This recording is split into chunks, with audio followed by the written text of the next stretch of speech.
got here last night. Everybody came from different directions. Pat bought the tractor on his trailer with a regular disc, and I brought the Furminator on a separate trailer. Casey and Nate drove separately, and anyway, this morning we got the tractor hooked up to the Furminator on the trailer. Something's going on with it because it would not lift up that 6-foot Furminator. It just wouldn't even begin to lift it. So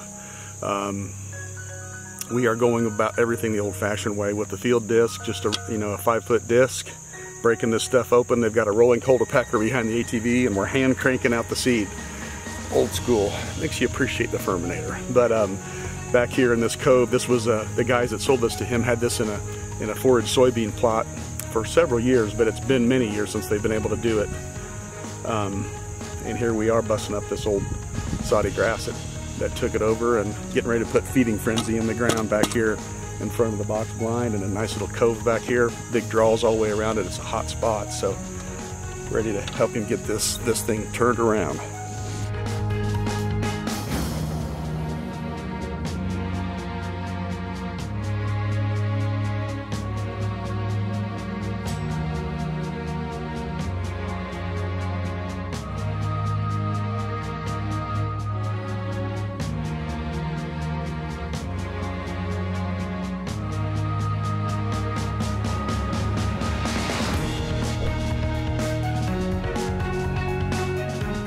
Our buddy Nate just closed on this farm last week, actually. So this has been in process for a couple months, finding the right place. He and I walked this back in the spring.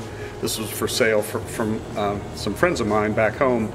And what Nate ultimately fell in love with about this farm was the fact that there's just so much possibility here. It's like we keep calling it an open, blank canvas or an open slate.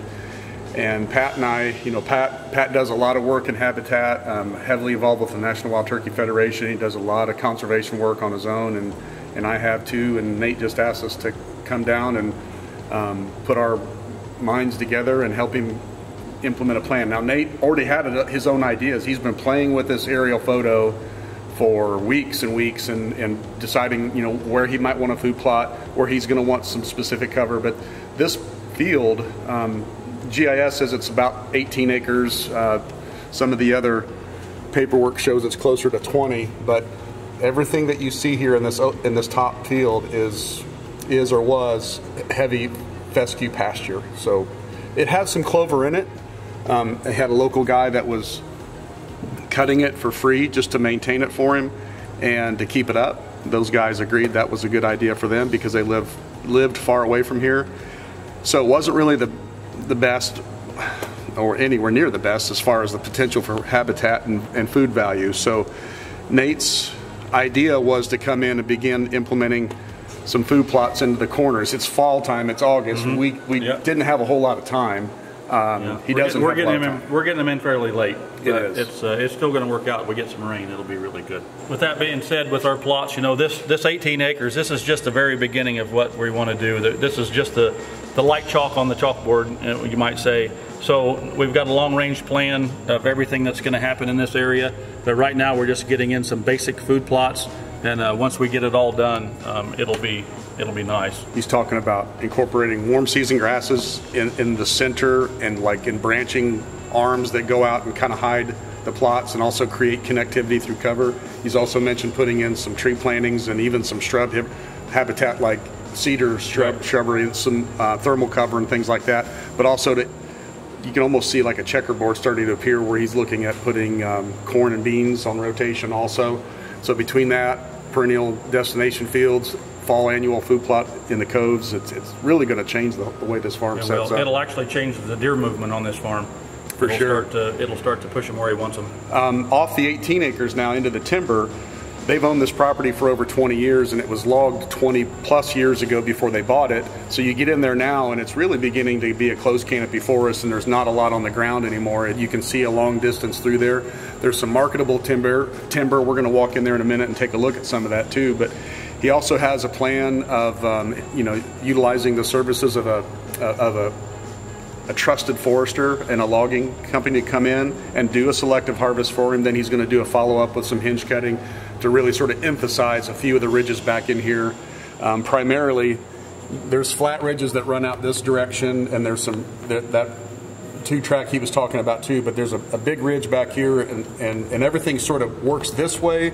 A lot of deer cross the road from this huge block of timber here. So, and then if you notice just on the aerial, it looks wide, but it does start to neck down in through some parts here that he's got some strategic spots in mind already for stands in there. But emphasizing the cover in the timber, adding cover in the field, and putting the food out there that he's got planned. This is going to be a huge, yeah. And then, like change. he told me earlier, we talked. This whole area up here, up on the top side of that 1 acre food plot, is all going to be sanctuary. He's going to go in there once he does select cut this area in here. He's going to come in there and hinge cut, make that fairly thick back up in there, and then once the canopy comes in, of course, it'll start new early successional forest will start to grow, which everything needs. We're just down into this first draw off the pasture, and the timber just immediately closes over. It's dark in here. It's just mud and leaves on the ground.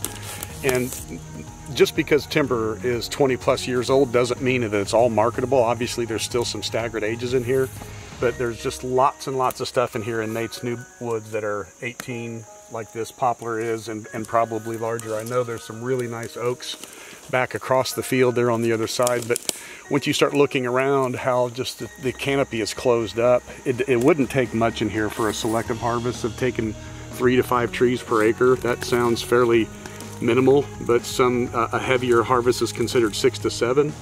And Pat and I were standing here just noticing, even, you know, you walk away from woods and you do no management to it, and these are the kinds of things that happen. There's grapevines that are strangling and choking out the canopies of some of these trees that would, even if it's not a marketable tree, that you could create a healthier environment because those grapevine leaves at the top are just starting to overtake the canopy of this tree, and it's causing it stress, and it's going to be a poorer condition. Vines are established early on when it is open, so they have to get to the light. When you cut a vine in a heavy timbered area, if you're not going to do a selective harvest to create sun back in, those vines typically will attempt to grow back, but there's just not enough sun down in here, so they die. So you keep that in mind when you're kind of looking around your timber as far as keeping an eye on allowing it to be healthy. Day one of many. Day one of many. Yeah, he was excited. He's been in a good mood for a couple weeks now, looking forward to getting going on this thing. So yeah, it was a fun day. What'd you tell him today a couple times about an elephant? I told him, I said, Nate, this is like eating an elephant. I said, you can eat the elephant, but you have to do it one bite at a time. Yes, sir. So that's exactly what we're going to do on this farm. He took a few bites today. Yeah, sure enough.